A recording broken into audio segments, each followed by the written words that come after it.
Hey everyone, I'm Crystal Watanabe, And I'm Neoshia Roemer. and you're listening to Wires from the Deep.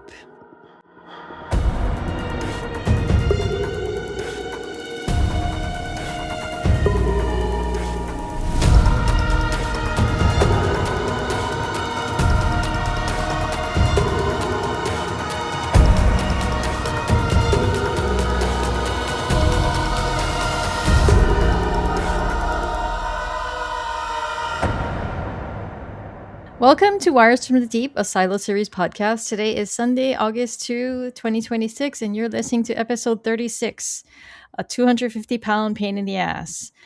Neoshia and I just got through interviewing Silo series author and executive producer Hugh Howey, and we still have a lot to discuss about episode 5 because this really felt like, in like a traditional sense, a mid-season finale, right? It Yeah. was a big episode, so we still have a lot to discuss, and so that's what we're going to be doing in this special bonus episode.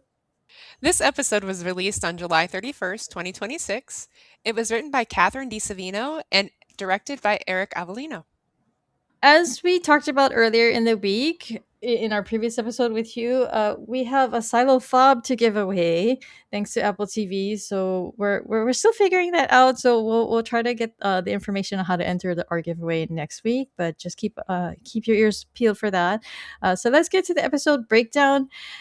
It starts with Jules's friends rushing to the airlock and fighting. It's mechanical versus the sheriff's department, basically, right? They want to Mhm. open the door and they're like, no, you can't open the door. You're gonna let the poison in, and like Paul is like screaming about how like you have to wait 48 hours, and they're like, no, we're gonna open the door right now. And meanwhile, Teddy is just looking inside at these flames, right? He's just Mhm.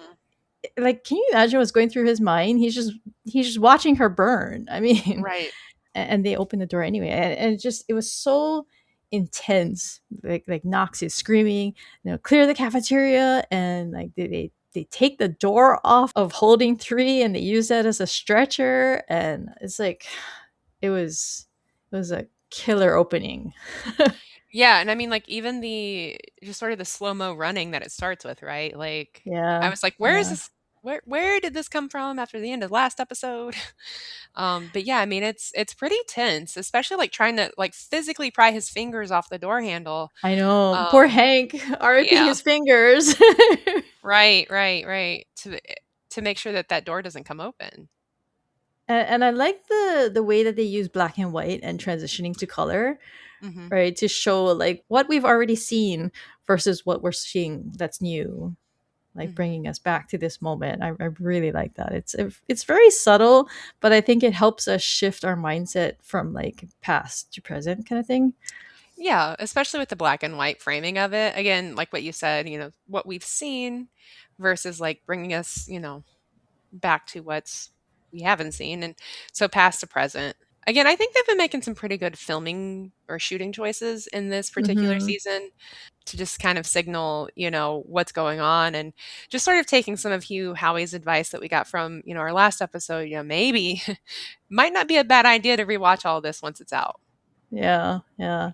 And I don't know about you, but lately, whenever I see Eric Avellino's name pop up, I'm like, oh, this is going to be a good episode. Yeah, because he's directed quite a few, at least 2 this season, right? Because he did 4 as well, if I'm not Yeah, mistaken. yeah. Yeah. And I always look forward to it when I see Michael Dinner's name too. So, and then we cut to the present, and Bernard is telling Jules that he heard that the whole silo watch as they were being lowered down. And I was a little confused as to why they're lowering them down. And do you think it's because they were afraid of touching, like they obviously touched them enough to put them on the door and transport them out? But do you think it was like they don't want to prolong their exposure without knowing more about what's potentially on them and that they Mhm. might spread around? So I think that's why they lowered them down instead of taking them down the stairs. Yeah, I mean, I very much get the impression that this poison, or what we're supposed to take about it, is that it's contamination, Mm, right? And whether or not that's actually true, I think remains to be seen, but that's sort of the idea, right? It's contamination. We shouldn't be exposed too long. Get them out of here. yeah, yeah. But oh, that scene where they're all like pulling on the rope to lower her down, and like I noticed that Shirley's face covering had come off, and it's just, to me, that just speaks to how focused she is on getting Jules to medical. Is she doesn't care about herself at that moment, right? She just needs to get her friend medical Mhm. attention. Exactly. Yeah. But yeah, so Bernard and Jules are talking, and she's like, "But everyone thinks you're dead. How did you get here?" And Sim says, "How the fuck do you think?" And oh my god, he made me jump. Like, you know how we all, like, jump scare is like a common term, but he literally made me jump. I didn't jump, but I was like, "That's pretty it's pretty good." I mean, it's pretty abrupt, right? Like, Yeah, they're yeah, talking and it's just randomly Sims like, "The fuck do you think he got here?" As opposed to like, just a casual, "Oh, I brought him here." It was more yeah. like, "Just let's get on the same page quickly." And it's so funny when you think about the logistics of it, that if he had to lower him down himself, that must have been a lot of weight. He must have got really sweaty and been like, "Oh, this guy, such a 250-pound pain in my ass." Mhm. Exactly. But I love that they sang the Silo anthem, although I was kind of irritated because there's a missing line in the lyrics that I have written down. Because in the first episode, it quiets and you don't get to hear a certain part of the song. And they Mhm. quieted it in this episode too. I was like, what? I wanted to know the rest of the lyrics to this song. I mean, maybe that's important though, right? Like, it could be an Maybe. important lyric that we're missing. Uh, I will keep watching. Maybe I'll get that line eventually. But then we move to a flashback wherein Sims is asked to leave the vault, and they hug, and just the look on. I've said it before. I don't like Camille, but she looks so scared when they're shutting the door, right? Because it's like, you think about it from her perspective. Like, this voice is just so beyond what even her in IT would be used to, right? This level of technology is not something she has ever seen. And No, and, I think it's a little bizarre that, like, they come in and it's like, "The rest of you can leave, but you can stay," and I don't think at this point she understands why she's being told to stay. I yeah, mean, you can intuit why she's being told to stay, but I don't know that she we have a fully lot more understands. knowledge than she does. Right, right. Like, the Yeah. viewer might understand and know, but she doesn't, right? Like, this could be any number of things. But yeah, I mean, I'm not. Like, this is gonna sound bad. It's not how I intended to sound, but she's much more small-minded than we are, just because her world is this very enclosed world, right? I mean, she has Right. a very small viewpoint of how things are, the status of her life and her environment, and it's just when Robert closes that door, all the things that must be going through her mind, like, what's going to happen to me once I'm alone with this thing, right? What's it going to do Yeah. to me? And especially as a woman, like, I don't think womanly concerns for self have dissipated after the end of the world. So I feel like just a million different things must be going on, and plus she's being separated from her family. You Mhm. know, the two people she cares about most are going to be outside where all the rebels are, right? And she doesn't know Right. what's going on, whether they're going to immediately be captured and something's going to happen to them. And so just the uncertainty and this door closing between them, it was very symbolic of what's happening between them. Yeah, and I mean, I don't know that I'd call it small-mindedness because I actually understand what you're saying. Yeah. Actually, just I looked the term up because I was like, "There's a term for that," but I can't remember what it is. So full disclosure, it's not that I had this in my back pocket, but I think it's dramatic irony, Mm, where the audience knows something that the character doesn't. But I think it's really easy for us to stand in and say like, "Oh my god, she's so stupid. How does she not know?" Right? Because yeah. we know. But yeah, it's an example I think of dramatic irony where we know what's going on, but she doesn't, and the character can really only act with the knowledge that she has of her world. Yeah. She's hindered by the world that she lives in, and we're not, because we're Right. watching from the outside, right? So, Right, right, right. but it did soften me a little toward Camille. She's got a heavy burden on her shoulder, and I don't think that was something that I was focusing on, just because I don't know. It's easy to see her as the bad lady. She's the head of IT now. She's the new Bernard, right? She's the one that you're like, ooh, she's not good. Yeah. And I mean, I think Camille is going to continue to be an interesting character through the end of the season, I think. Just because, like we see that she's in opposition with her husband. She doesn't, again, that's another thing she doesn't know, but the audience knows. We don't know where she's going to come down on all of this. But I think, she is, again, she's been chosen as like the IT person. So that means that she's pretty loyal to the silo. Yeah. So I don't know. I think I'm interested to see where the story goes. And it's funny too because we learn in this episode that they're on opposing sides of this invisible war, right? It's Hmm. like there's a rebellion still going on. It's just not visible. It's not physically like in front of us, but it's happening, right? All behind the scenes, and it's like they're on opposing sides, and yet they have the same goal, right? The Hmm. survival of their family, the survival of their child, of Anthony. So it would be interesting, like you said, to see this how this plays out, because with the same goal but completely different motivations and methods, right? Yeah. So she comes back to the apartment where he's basically just waiting it out. He's just got a gun. He's just sitting there watching his son, right? It's just and it was very sobering to see that his world has narrowed down to I got to protect my son. Right. Whereas before he had so much other things. He was he was the enforcer. He was the guy doing all the dirty work for Bernard, and all it came down to was I just got to watch and make sure that my boy is safe. And that's Right. been something that we've seen rise in his priority this season. So A few episodes back, we see him commenting on Juliet in terms of like she can't even remember her father. And to him that's a big deal, right? Like yeah. the fact that his son won't be able to remember him is a big deal. So it's not just business as usual, like it's personal now. And he can see it coming too. I mean, for some people, like for the rest of the silo, like they're not even gonna know that they're gonna have their memories like slowly erased through their water or whatever. But he can see it coming, right? And it's like slowly washing the ceiling coming down on you and your family. Like it's I think it's more terrifying, right? Because you know what's gonna happen and you can't really stop it. And or I mean, he wants to stop it, so he's gonna try to stop it, but I mean, it must seem like it's something that is very possibly going to happen to his family. So, Yeah.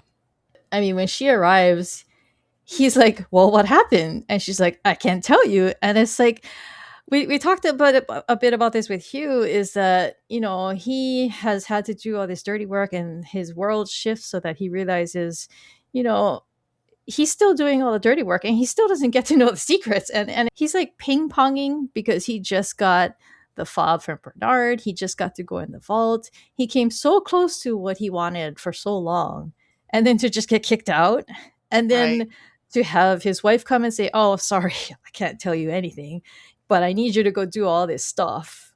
That's Hmm. gotta suck, Yeah, and I right? mean, he's basically a cleaner at this point, which I mean, I Yeah. guess that's the role of judicial, but like he's the cleaner, right? Like she's telling him like here's a problem and I know IT like we tell you and you fix it. And so again, he doesn't know what she knows and why she's telling him other than like this is what I'm telling you needs to be done. And I'm not going to actually tell you to do it. I'm just going to kind of allude to it. And I know that you guys fixed the problem.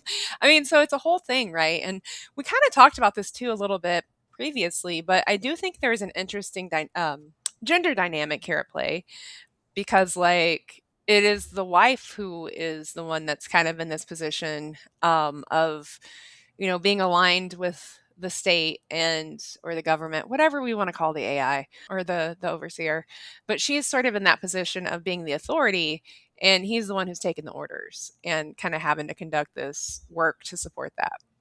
So next we have Sim going to talk to the doctor, and she tells them how she actually gives us some insight into, because when they first brought them out of the airlock, I was like, oh, their suits don't even look damaged at all.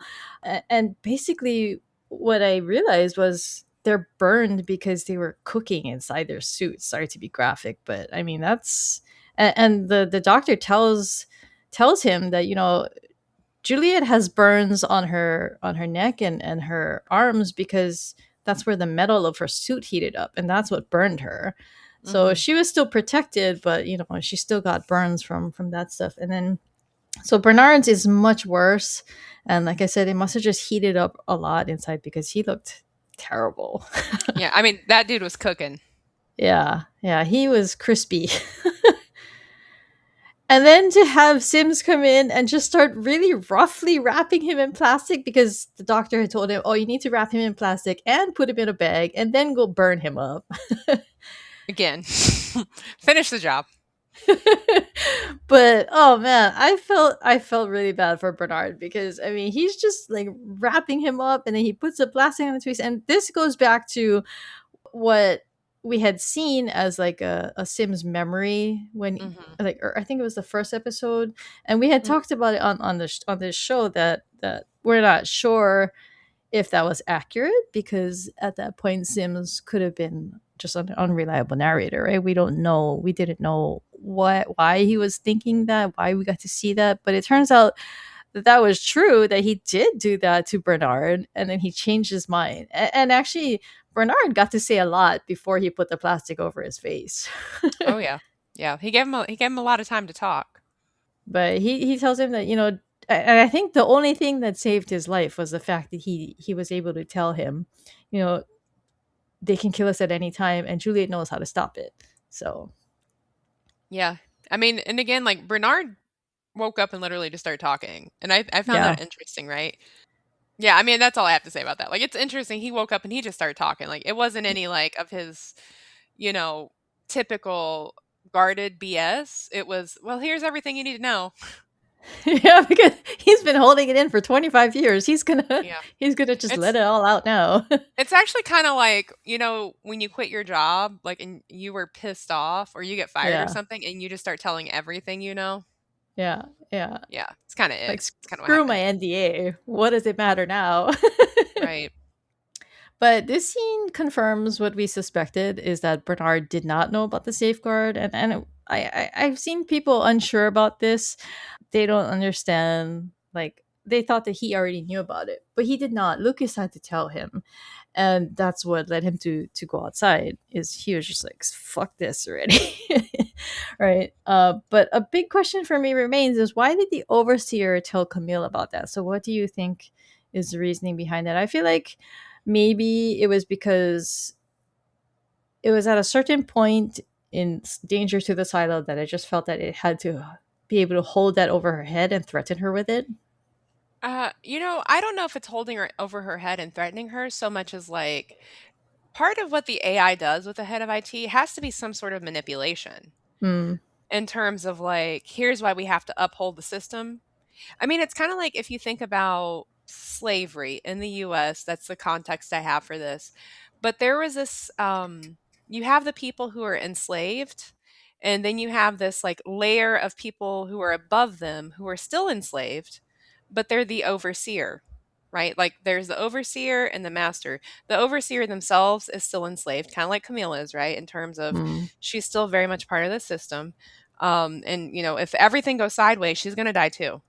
So she is overseeing, but there's a good deal of manipulation that goes into getting that overseer to be extremely loyal to the master, right? And so I think that's kind of what we could be seeing with Camille, in terms of getting her complete loyalty. They know that she's the kind of person that would be loyal to the silo, but she has to be completely loyal, right? Willing to do the things.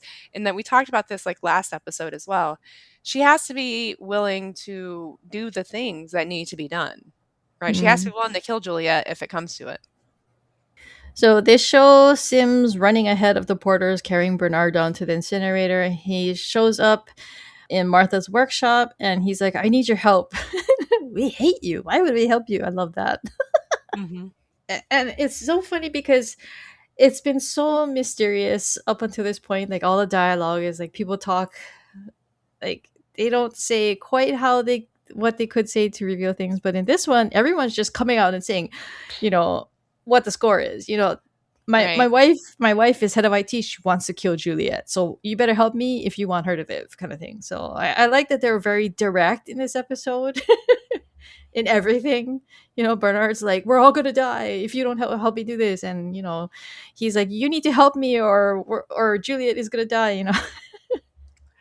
Right. And I mean, like, it is good that there is a bit of directness here because I think it's starting to close some of the questions that were asked at the beginning of the season Yeah. and give us new questions. And so I do like that we are getting direct answers to some of the open threads. So on the way down, though, Sims had hired a man to help his making Juliet unkillable thing. So he had him. He's basically like paid protester, right? Right. And we've seen Sims do this before with like Judge Medals and things like that. But he has him. This guy goes and he's like, "Oh, who's going to be our mayor? We need someone we can trust." And he starts chanting, "Juliet Nichols for mayor." And so we see how Juliet ended up becoming mayor. And that it's interesting that Sims was so opposed to Juliet before, but now in this new Sims, he's the one who got her elected as mayor. Yeah. Yeah. I mean, she's become, even though I think, I don't know that he's going to let bygones be bygones, but she has a use, right? She Yeah, has a use in yeah. protecting his son now. So the game has changed. And so he's changed with the game.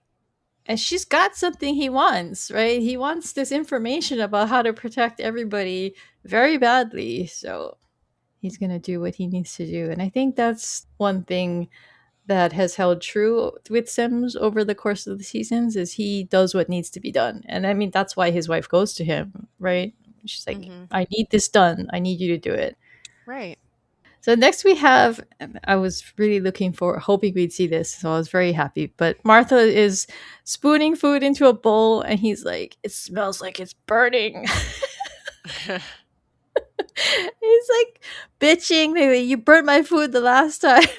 And we had, like I mentioned with Hugh, we were joking that Martha's probably gonna have a really bad bedside manner. And she like strikes a low blow. She's like, maybe you're a little sensitive to things being burnt.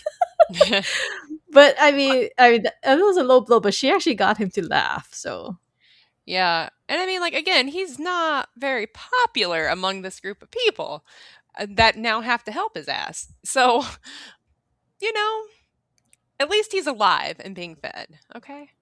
yeah, yeah. But I mean, they also chat about other things, and I think one thing important thing is that she asks about other silos and radios, and because that's Walker's thing, right? Right. She's in mechanical, she tinkers with things, but she wants to know why they've never heard any of the other silos. And he says, "Just bring me one, and I'll show you. You're not listening to the right signal." And so that I think is going to be very significant later. So Yeah. Especially what we've seen so far with like the communications on the plane in the past. And then I don't know what's going on with the car at the end of this episode, but like we've seen that with communications in the past. And I think yeah. communications are going to be important, especially on like this lo-fi radio, because it's not, how do I say this? It's not like high tech, it's low tech, right? We're still talking analog radios here. Mm. So Bernard like tells Martha that, or Sims comes on and updates him and says that Juliet's been sworn in, and Bernard says that she's on the forgetting drugs because they can't have her telling people about Silo 17. And he tells him about the order, which is a really thick book that's in that vault. And so there's like a tense conversation here where, you know, Sims is like, because Martha's like, oh, so that's why you guys have been hunting down relics all this time. It's because, I mean, it can trigger memories for people. So, and he has to admit, there was a lot in the pack that told me what I had to enforce, but not why. And it kind of sounds like he's just like, I was just blindly doing what I was told to do, you Yeah, know? just following orders. Yeah. So he has to go talk to someone, and it turns out to be Regina. And oh my God. So we got to talk about this cat because Yeah. in the first season, I think it was the first season, she had a Maine Coon. And this time she comes home and her door's open. She's like, "Where's my cat?" And she's looking for it, and Sims is holding it. And so, what happened to her Maine Coon? Is this like an error in cat continuity, or does she have more than one cat, or what's going on? What do you think? These are the kind of things I would never catch. I'd be like, it's a cat. Maybe It she was a has more totally than different one. color too. Well, maybe she has more than one. And we brought this up last week because we're trying to figure out what type of cat we were looking at. But isn't this a tabby cat? Isn't this what you were talking about? The black and I white? think no, I the black and white one I think is that one is a calico, I think. All right. Well, I don't know anything about cats. So I thought this was the cat that you were talking about last week. No, no, no, no. Um, The tabby cat is black and like more like black and gray striped kind of cat. So, oh, uh, okay. like an alley Yeah, so cat kind of no, maybe it's a different cat. Maybe she has maybe, two cats. maybe, yeah. Maybe this is all we could get from the local humane society at the time. The silo shelter. Mhm.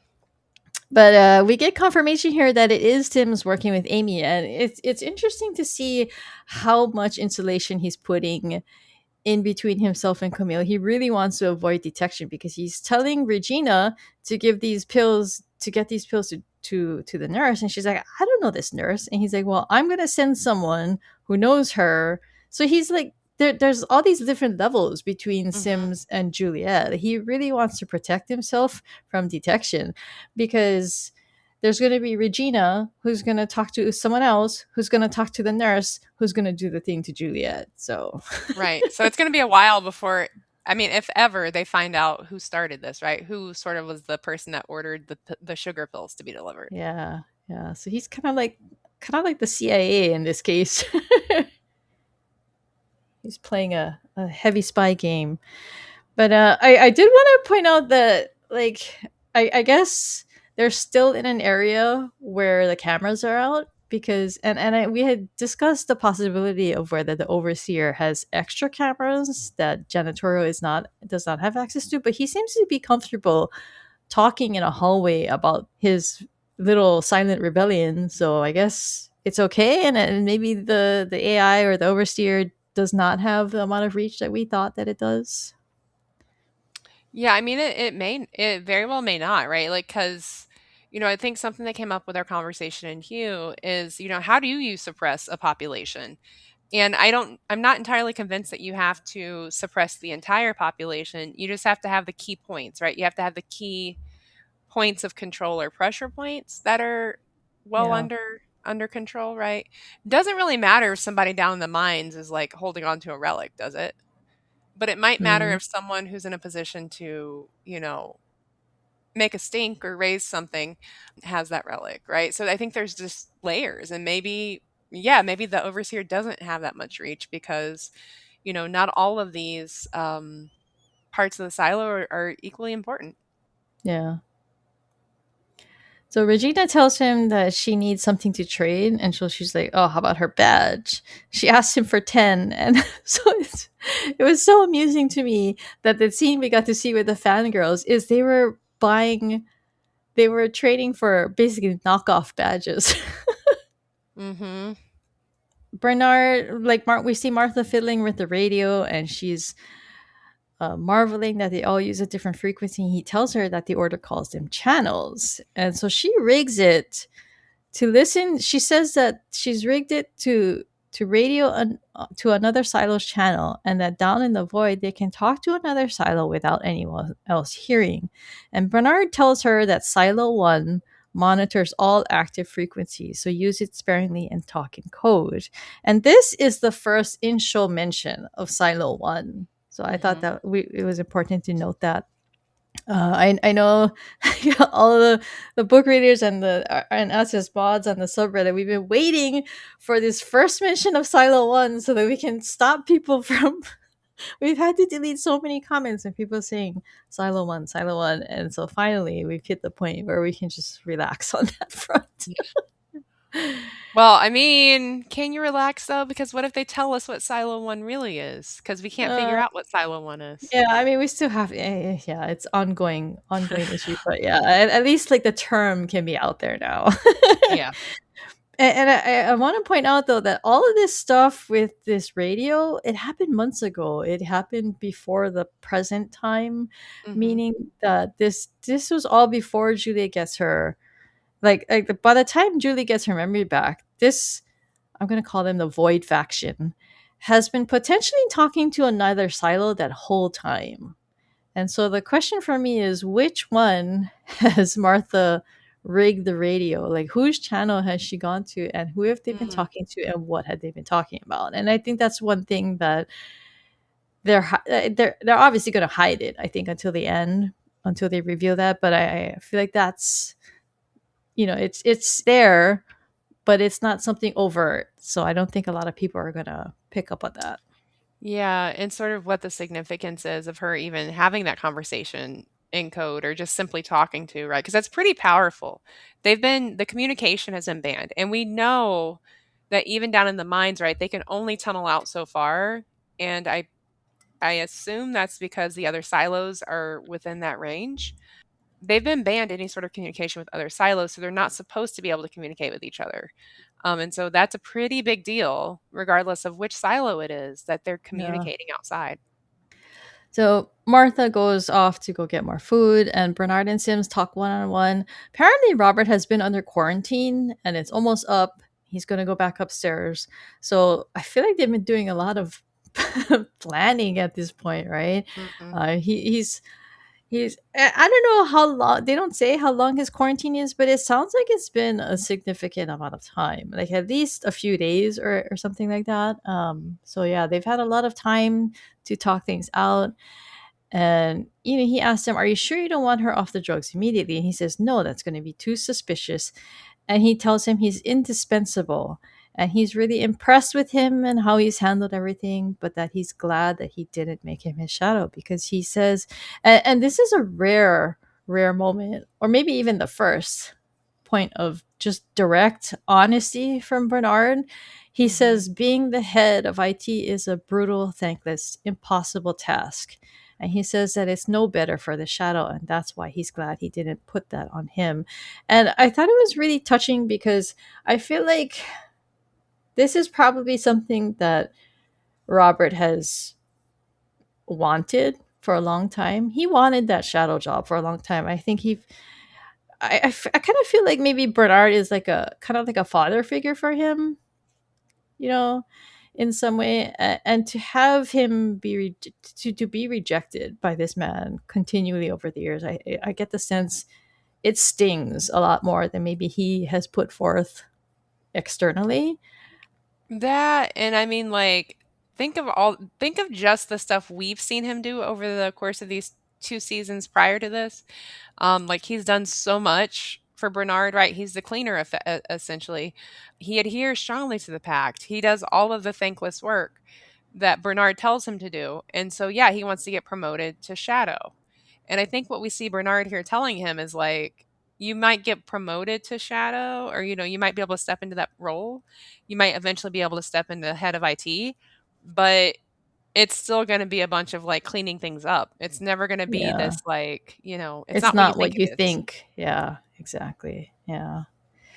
But I mean, I don't know. I really liked this scene just because Bernard just exposes so much emotion that he hasn't expressed in the past. And the fact that he's telling him that he's impressed with everything, and that, I don't know, he's kind of telling him that he cares about him, right? So, Mhm. and we know that Bernard doesn't have family. He he never like cuz Mary Meadows like didn't want to pursue a relationship because she spiraled after finding out about the safeguard, and just lived in a drunken haze for the rest of her life Well, basically. that'll do and it. and then he had to kill her too. So, I mean, Bernard does not have it good. So, and that's probably one of the things he's thinking about too, is like he had to kill someone that he cared about too. So, Yeah. I had mentioned the marital rift that has appeared between Camille and Robert in this episode. And so, and we talked earlier about how they both have the same end goal, but they're going to do different things to get there. And so they're going to be opposing each other the whole way, I think, while trying to achieve the same thing.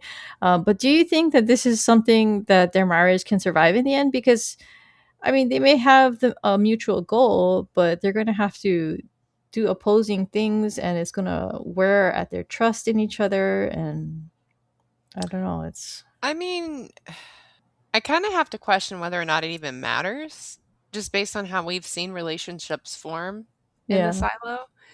Because, like, if this is a marriage of, wow, these two people would be really good together because they're so adherent to the silo, well, let them have a kid because these are the right type of people to make the right type of citizens we need. I mean, what is that marriage, right? Because we've seen again, like, I think Camille's just very committed to the silo. We have not seen her choose her family yet, and that's something she could still choose. But I don't know that this is necessarily a marriage in the way that we typically Mm, talk about yeah. one, if that makes sense, right? Because we No, talk no, no. about I know marriage what in you mean. terms of like love and, oh, they loved each other and that's why they got married. And I think within this society, we're starting to see that like there's some hand selection going on here in terms of Hmm. like who's allowed to marry, who's allowed to have kids, and why. So back in the present, Sims tells Juliet that she might have been on the drugs too long.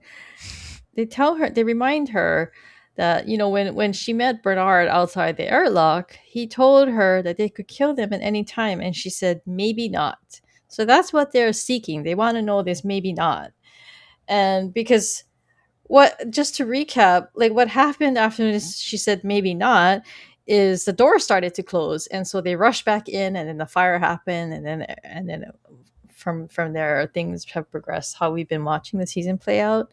So they didn't have any time to elaborate on what she meant by that because Right. they were about to be locked out. So and so next we see Patrick and Lucas traveling through the chute. I had thought that they were going to have a different way of traveling, but apparently it's still the trash chute. Yeah, I figured it was a trash chute when he said you're not gonna like it. It was either trash or sewage, like Shawshank Redemption. Yeah. And so next we have Martha telling Knox and Shirley about the other silos. And oh my god, when this happened, I was like, wow, everybody is being read in.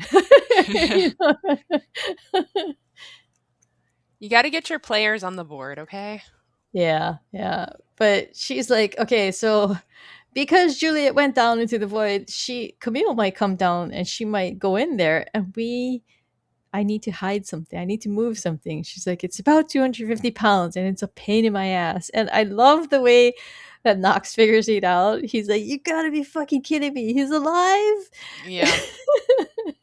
And then we have Carla she goes to her office and Billings is sleeping on her couch. And he's like, I said I needed to talk to you urgently. This is not urgently. And she's just like really irritated with him. She's like, whatever, Right. I Paul. mean, she's been busy. She's been a busy lady, as we know now. Yeah, yeah, and at least we don't have to worry about because I know people were worried about Carla not showing up before this point. They're like, "Where's Carla? She's missing too." Because we had heard like like Mike had said she hasn't been around here in months, and Glenda had said that Carla's nowhere to be found. But turns out Carla's fine. but but Paul's just like he just comes out and says it. He's like, because she's like, if Orla's not here, then blah, blah. And he's like, she's in the morgue. She was murdered. Mhm. And I mean, it was sad scene because like we've said, we like Orla, but and Carla's just like, it's my fault. Yeah. Which is not the kind of thing you want to say to a police officer or, investigator when they're like, someone's been murdered. Oh, it's my fault. Yeah.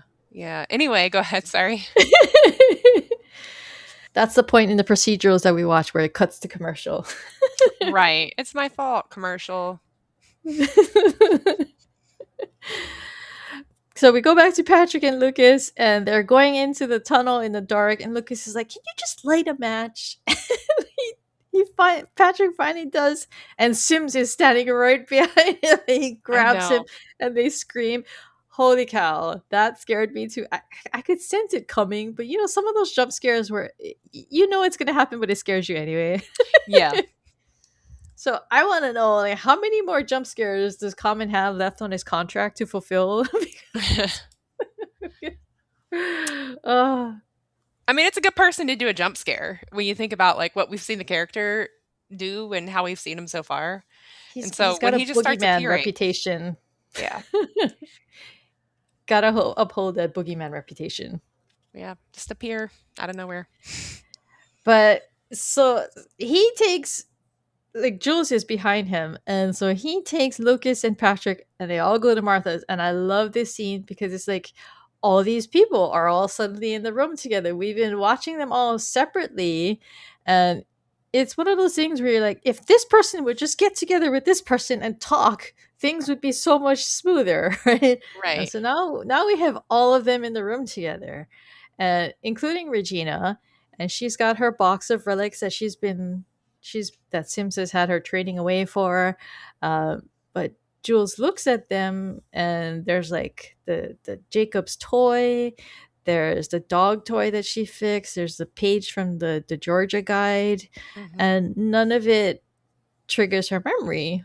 Or not it doesn't trigger the memory that they want, because each thing actually does trigger memories for her, just not the relevant ones. Right. Right. And that's I mean, that's gotta be hard when you're trying to trigger memories because, like, it seems the way that it's set within this paradigm, you have to have the right relic to get the right memory. Yeah, yeah. But I thought it was amusing that Sims was like, nothing about how to stop them from killing us all. And Patrick's like, what? It's like, what did you just say? I mean, like, right in front of conspiracy guy's face, right? I know, I know. You can just practically hear all the new gears turning in Patrick's head, like, what? Yeah. Because he already wants to get the hell out of this place, right? Right, right, and he's like, "Now they're gonna kill us all? We gotta get out of here, guys. Come on." He's like poured gas on his outsider motivations. Right. And like Sims is just like, you need to be quiet. See, and again, all of them in this room together is great. I love it. But like going off of that, though, Lucas is like, you know about the safeguard. Because this poor guy has been lone wolfing it in the mines, doing God knows what. And he thinks that he's the only one who knows about the safeguard, right? And so now Mhm. he's realizing, oh my God, this whole room of people knows about it. Yeah. And I mean, I think that's a funny thing too, right? Is like now we're getting like you were saying, we're able to have the people in world share information and know what each other knows. Yeah. Because I mean, Lucas is like, well, why are you having her look at these? What about like, when I first met you, all you wanted to know about was what happened to George. And so he's like he hones in on the fact that George would have been important to her. So where's the thing that will trigger that? And so Mhm. that's when Regina's like, oh, the one thing that I wanted to get from George wasn't gettable. And like all these people have different pieces of information because Sims is like, we took it off her, and so and it blew up with Pete on the stairs, and Martha's like, no, he gave it to someone, and as soon as she said that, I was like, Hank has it. I I love Deputy Hank, so he's my favorite like tertiary character. Yeah. So they bring in Hank, and he's he's so he's like a gentle giant. Like he's this really tall dude, and yet she's like, you can tell me in front of everybody, and he's like, no, this is only for you. And they go into a little corner, and he starts telling her about the last things that her father said to him, Mhm. and she like I thought it was interesting that she just almost tells him to, like, she's kind of telling him stop, like I don't want to hear this, right? Right. Because she just can't handle it, and it's like it I thought it was really sad because it's like we've seen in a previous episode where she just couldn't remember him at all. She couldn't remember any emotions tied to him, and now that Right. she's got her memories back, it's too painful, she doesn't want it, kind of thing. Mhm.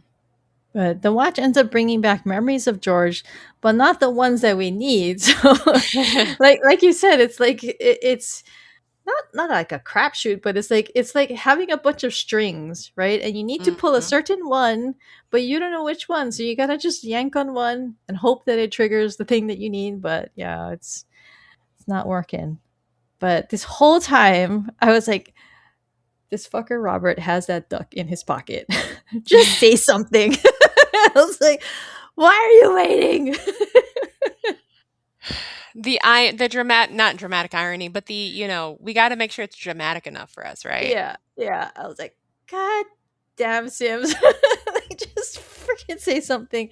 Uh, so next we go back to Carla and Billings and Critical Supply, and I thought I really loved that they finally showed this to us because Carla's line in the trailer when she says, "If everybody knew how much time we had, that the panic that it would cause, if everybody knew how much time we have left," Mhm. as I really liked seeing this finally. She tells him that every item that leaves Critical Supply needs 3 different levels of approval, and the head or the shadow has to be in attendance. And that Critical Supply is loaded with things that were brought in when the silo first began, things that they can't manufacture, and that they only put the empty boxes back to help hide what their supply levels are actually at, which I thought was really interesting. So they're aware that like people can like come in with someone else and like snoop around and just look at things, and they don't want people to leave after seeing something and saying, "Hey, this shelf is like almost empty." That sucks. Yeah, and so I actually had a question. Like, do you think these supplies are always there? Or do you think they were simply told you have this much supply and that it wasn't there? Because we see her talking about like how they keep inventory. And I mean, I also, my first question was like, who the hell's still in this? Like, because if you're going to steal stuff like this, it's got to be, usually it's like it's going somewhere. Somebody's hoarding it or somebody's selling it. Right. And so it's like, who's stealing it? And then I started to think, like, what if the supply was never there and they were just Oh, told you have this much supply? So, I mean, do you think that's a possibility at all? I mean, I guess, but it's easily remedied by the head of supply just doing an inventory on their own, you know. So I don't know that that's something that's gonna fool the head of supply for very long. So I don't know if that's even worth trying. But so what do we think of who did this? Like the mystery is still like, was it Glenda? Was it somebody else? Because I mean, this I mentioned when we talked to Hugh that I am now I was not suspicious of Mike before because Mhm. he's got this dog, and I feel like the dog is like cloaking him. He's using his dog to seem like a good guy, and now I suspect him because especially with the way Glenda's like, Mike is no more Orla's boyfriend than you are mine. So she sounds pretty confident that, Mike is still her boyfriend kind of thing. Mhm. If that's the case, I feel like that's why she would say it like that, you know? So I suspect him. Yeah, I don't know. I feel like he was the last person we saw her with. Yeah. I don't know. That interaction didn't give Killer crazy, but maybe he told somebody where she was going and that person killed her, Yeah. or, maybe he switched up. Could be. Could be. I'm not discounting it. I'm saying it could be. I still suspect Glenda though, because if she was the former Shadow, I mean, and it wasn't Carla, then it had to have been Glenda, right? So, Mm, or this third level of approval, because they don't say what the third approval person is. So, mm. could be that person too. So Shirley and Knox head down to the Digger Void. They're there to move Bernard, and they have kind of a tense conversation because the last time they saw him was in Mary Meadows' office, and she was dead. And he was like, "Oh, these mechanicals killed her. Arrest them!" Right? And so, like Shirley, she's just like, "Are you going to be like, what if we drop you?" you know. But we learned that Bernard was head of IT for 25 years. So that's a long Yeah. time to be holding secrets in. Yeah, and I mean, in a thankless job. Brutal. All right, back to Billings. He's looking through empty boxes in the containers. He's like, "What does this mean?" And she explains that 20 years ago they had 70 years of light bulbs left, and 3 months ago they were down to 50. And then she checked a month ago, and that she basically tells us that theft in supply is a regular occurrence. And Yeah. it seems to be something that she's been trying to stop her but hasn't been successful. But she had asked Orla to look into this theft, and so that's why she said it's my fault, because Orla, being the dutiful supply shadow, was like, Mhm. I'm gonna go find it. And so that's what we thought, right? Is that she found whoever was stealing this rebar or whatever, and Right. that got her killed. So, Because she was about to but report it to Juliet, and she yeah, didn't quite yeah, get to say it, right? So yeah, she got interrupted by the outsiders crashing into IT, I think. But she tells Paul that they have 2 years of light bulbs left on the farms. And so, doing the math, they're missing 48 years of light bulbs.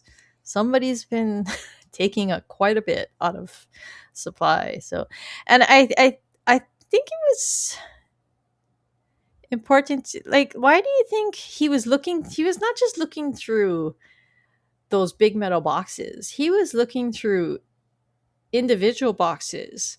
So do you think that means that the light bulbs were taken out of their containers? Not just like, if you steal something, you usually take it in the packaging, right?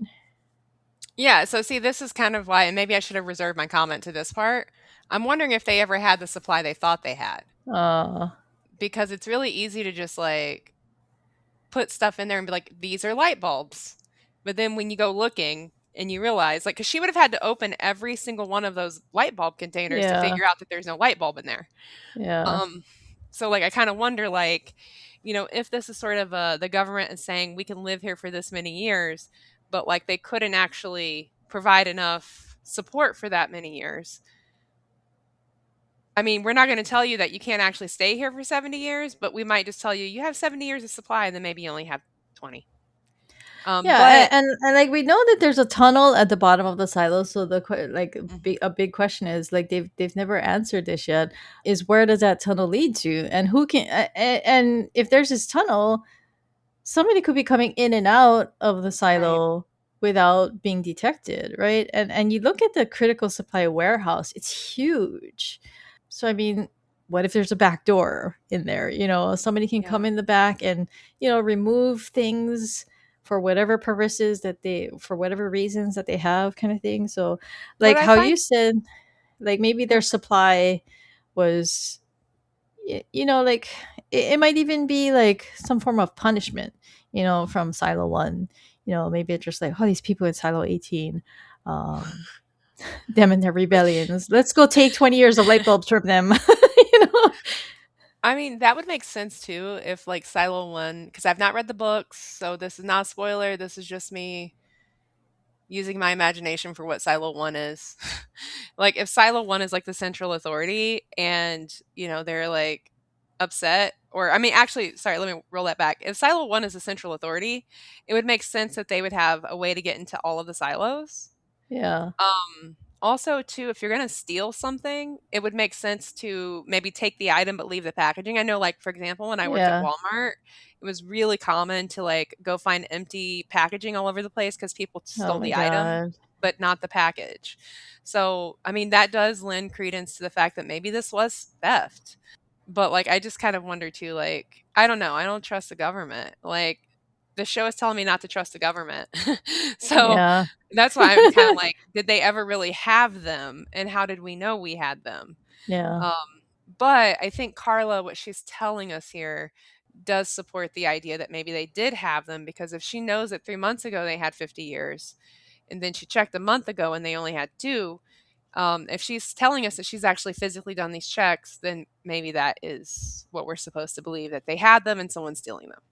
Yeah. So, on the subreddit, people are asking like, what did they take these light bulbs for? And I was wondering that too. I was like, yeah, why would they take them? Is it to hold leverage over the powers controlling the silo, or over the government? Like, who is taking them and why is a big question. So, Yes, I mean, like, if it's a Silo 1 central authority coming and taking the light bulbs, I mean, maybe they're running out of light bulbs and they need light bulbs.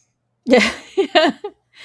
And I mean, you can have like a government structure set up, but in the end, it's going to come down to the person who's in charge, right? And what if the person who comes into power is a petty, vindictive asshole, right? Well, it's not even just the person in charge, it's the person.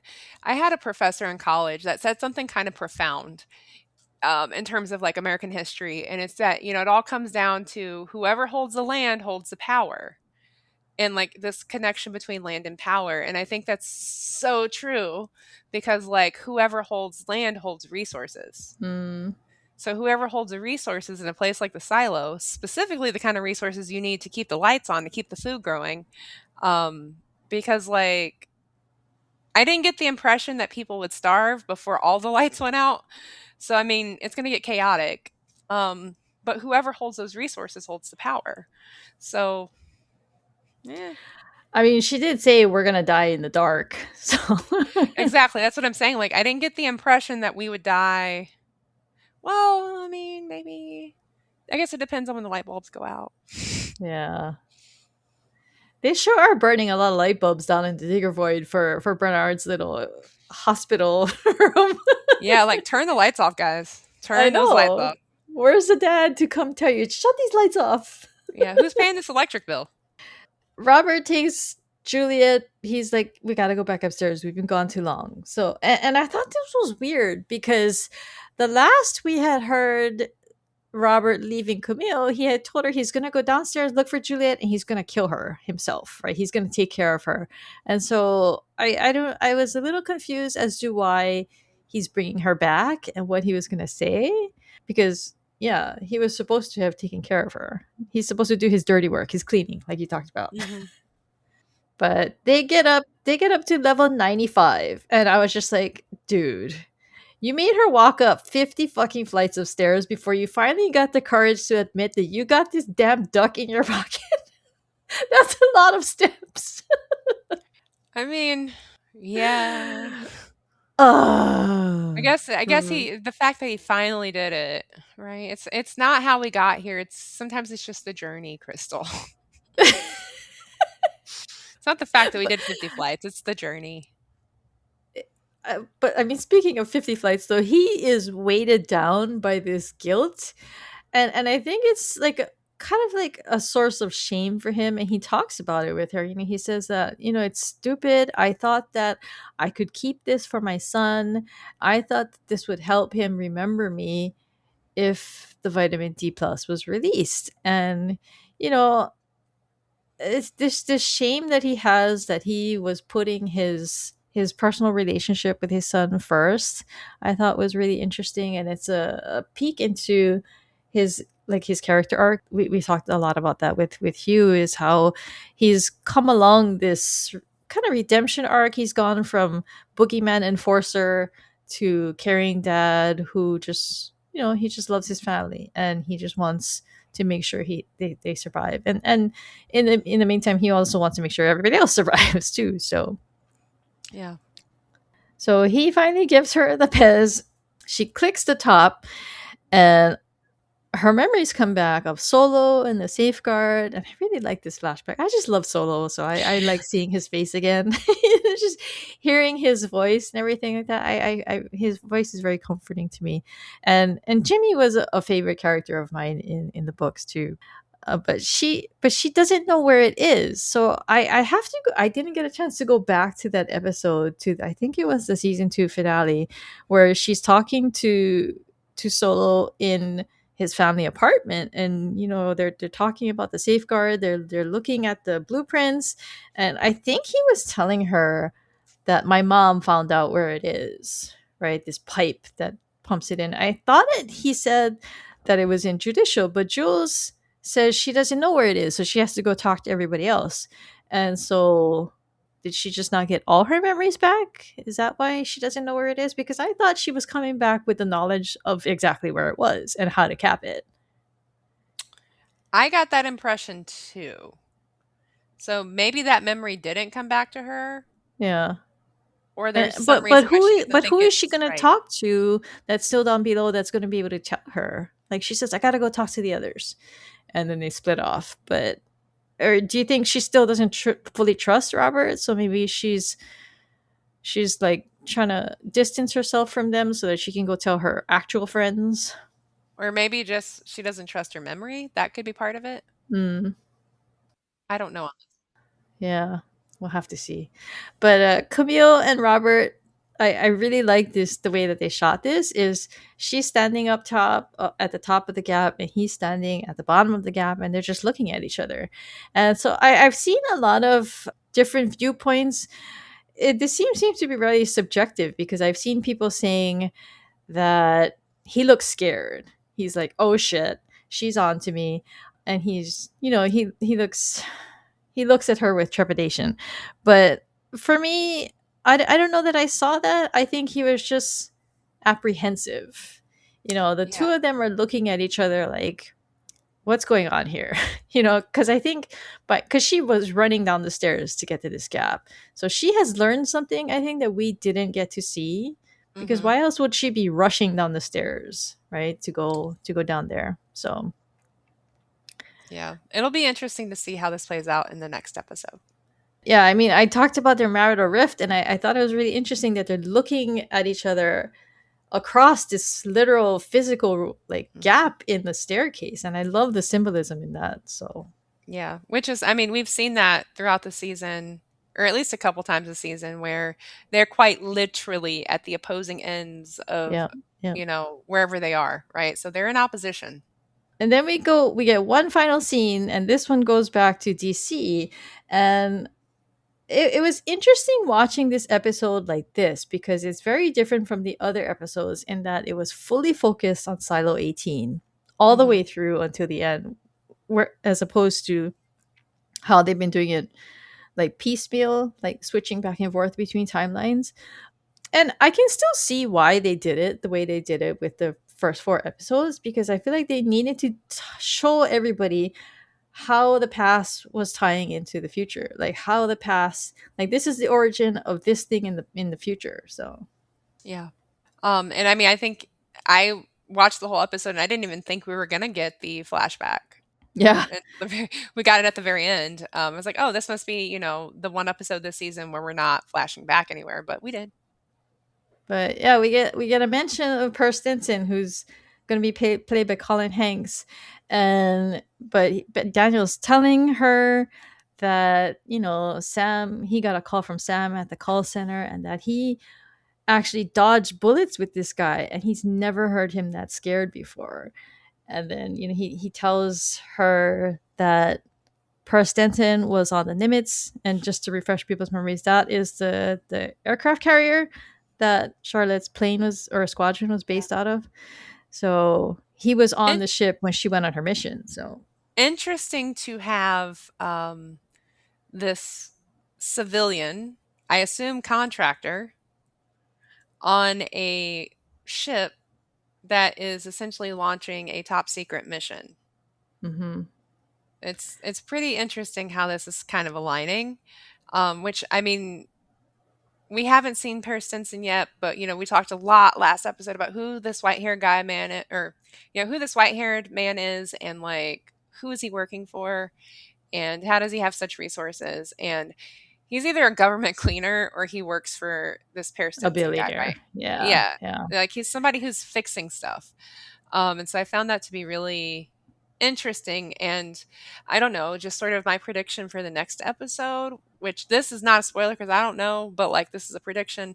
I do kind of predict that we might be spending more time in the past than in the yeah, present. yeah. I think we're flipping we're not gonna, we may not find out what Camille knows until episode 7, because I just get the sense that we're about to be in the past learning a bunch of stuff about Paris Stinson.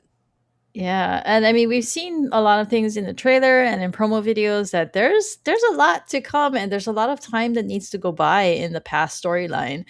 It's been kind of slugging along in that we haven't seen a whole lot of time go by in the Mhm. past, maybe like a week or two. But there's going to have to be a lot of time that passes in the past, because and even Hugh alluded to it when we talked to him, right? When we called him Sweet Summer Daniel, he basically confirmed for us that Daniel's going to change. Yeah. His worldview Which is going to change. So we've been talking about that all season long.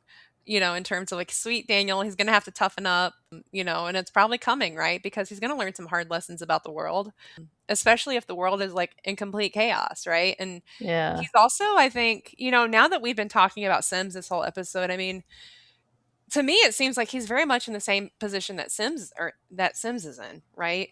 In terms of, wanting to preserve family, wanting to take Hmm. care of a family member, which for Sims it really is making sure his son remembers him, that he still has a son.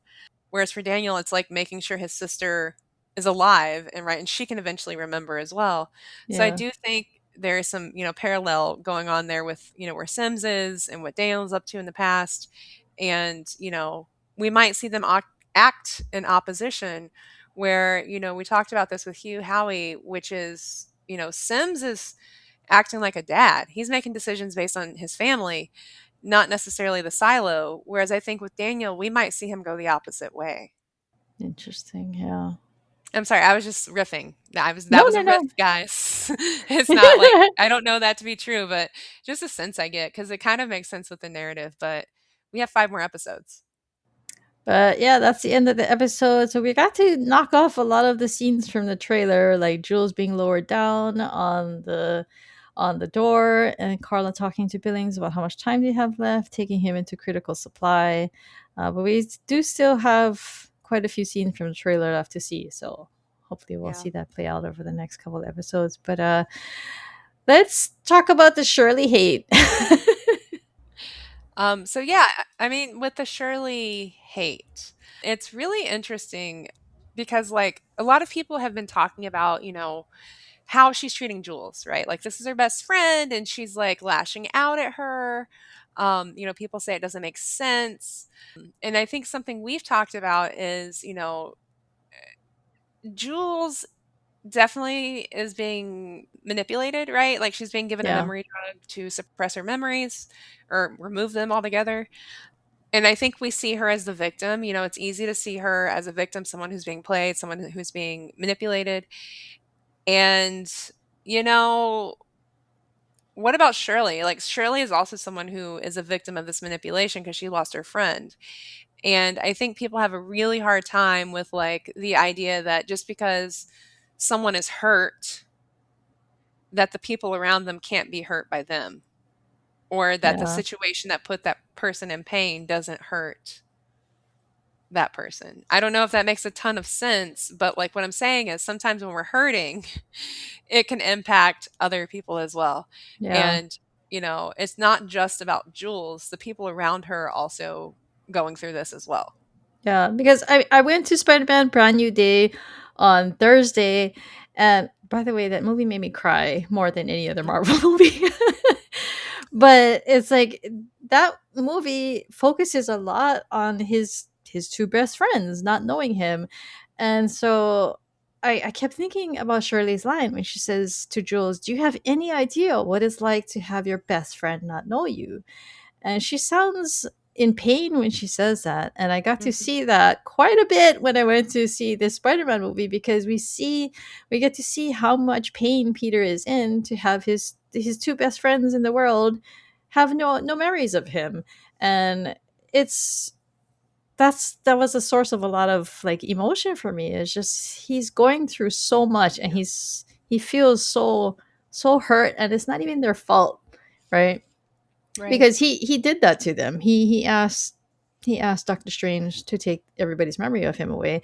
But and so it's like I don't know. Like I kept hearing her say it, and it just reminded me of just how just I don't think people realize truly how actually painful it can be for some people. And like I've been saying, is like some people deal with this kind of pain differently. So she's lashing out and other people would just keep it internal. Like Peter Parker keeps it internal. Or actually I think he takes it out on criminals, right? So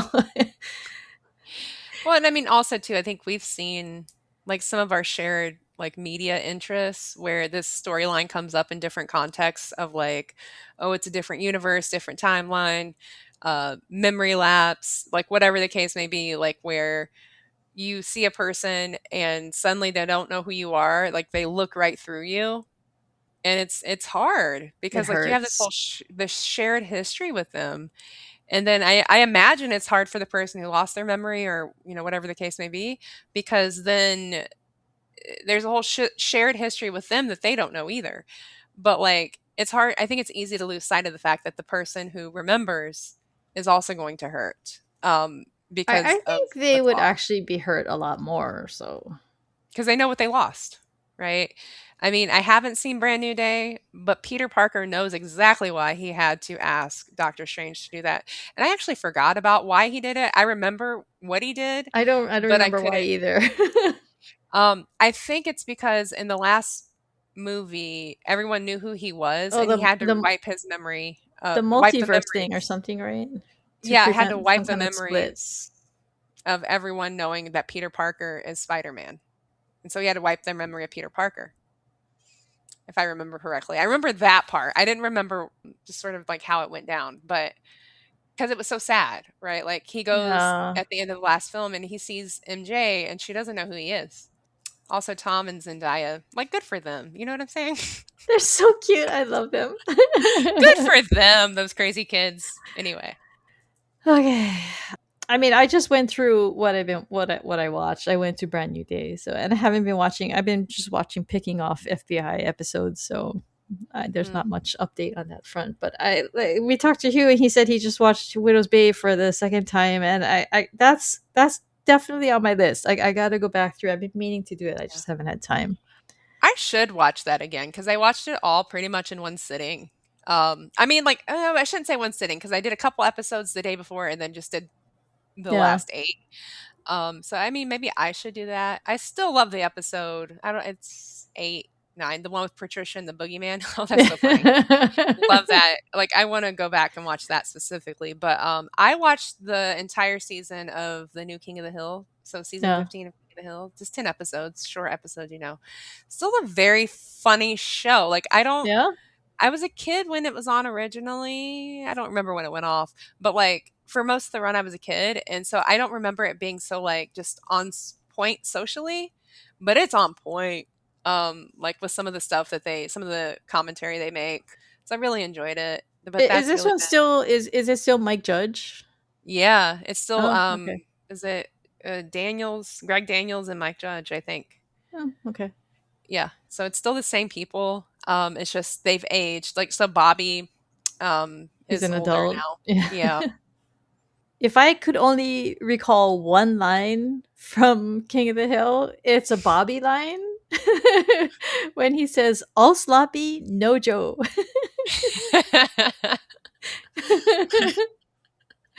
I mean, it's Or a actually, really good. the other one that I remember is the purse one. Oh, where he's carrying the purse, he's like, Yeah, I don't "No." know you. That's my purse. Yeah. No, I mean, it's really good. I think it's a good example of how you can reboot something and make it, like, socially relevant. And I mean, I watched the new Simpsons special a couple weeks ago. Maybe this was like a month ago. This might have been before we started this season of Silo, actually, but there was a new Simpsons special on Disney Plus. And I was just like, whatever, I'll watch it because I kind of felt like watching some Simpsons. And it was actually really good. I was surprised. Like, Yeah, Homer, Homer was supposed to be watching the kids, so Marge could go out to this like couples night because they didn't have a babysitter. He put the kids on the front lawn, put Bart in the shock collar for the dog for the perimeter. You know what I'm talking about, the perimeter you can set. yeah, yeah, yeah, yeah. Put the Ring camera on the kids and told them to sit there and watch a movie. And I was like, this is pretty funny to me because it seems like very classic Homer Simpson, but made for 2020s, right? Like what you would do with that in the 2020s. All right, quick self promo Wires from the Deep is brought to you by Pico's House, which offers a comprehensive slate of services for fiction authors. You can visit www.picoshouse.com for details. If you're enjoying the interaction between me and Neoshia and happen to watch police procedurals, you can check us out on our other podcast, Romcom Detectives, Castle Unit. I co host that show with 2 other people to cover Lucifer and The Mentalist. You can check us out at romcomdetectives.com. We want to thank our listeners for joining us for another episode of Wires from the Deep. If you're enjoying our podcast, be sure to leave us a review on Apple Podcasts or Spotify. You can leave us a comment and let us know your thoughts on our discussion by going to our YouTube channel. You can join conversations about the show on the Silo Series subreddit and join the Down Deep Discord, where you can participate in discussions with other fans and chat live as new episodes drop. And I've been hosting a watch party on the weekends too, and that's been a lot of fun. I brought back the Silo speed quiz, so you can watch the episode and see how much you remember, see if your memory's good or if you've been on memory suppression drugs, drinking too much vitamin D plus. If you want to contact me and Neoshia, you can leave a comment on one of our YouTube videos, or you can email us at crystal@thedowndeep.net. Thank you. Bye. Bye, everyone.